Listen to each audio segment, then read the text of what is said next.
Just like many other animals, humans have two sets of teeth. The first set, which we can call the baby teeth, fall out at specific times, just like leaves falling from deciduous trees in the fall.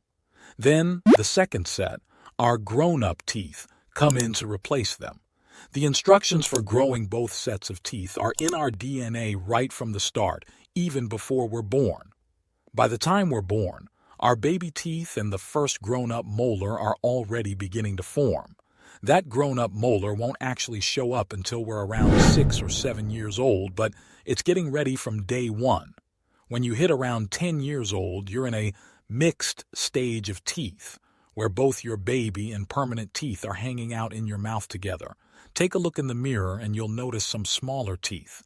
Those are your baby teeth, and they'll start making way for the new ones around 12 years old. Why the change? Well, kids have smaller mouths compared to adults, so we need smaller teeth to fit. Each tooth is like a little work of art, unique in its shape. And guess what? Our DNA knows the design for just two sets of teeth, each with its own set of unique tooth shapes. This clever plan means both sets of teeth grow when they're supposed to. But here's the thing. There are no instructions for extra teeth beyond the 32 total permanent teeth we're meant to have.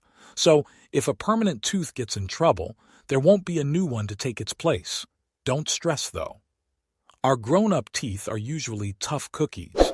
The outside part, called enamel, is the hardest substance in our bodies, but it's got a weakness: sugar. Bacteria in our mouths love sugar, and after they munch on it, they release stuff that can actually wear down enamel.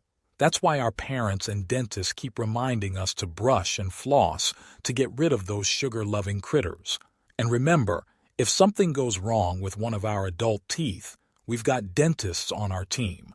They can work wonders, even popping in a pretend tooth to replace the real one. So, take care of those teeth. They're with us for the long haul. Like and subscribe to our channel for more interesting videos like this one. Thank you for watching.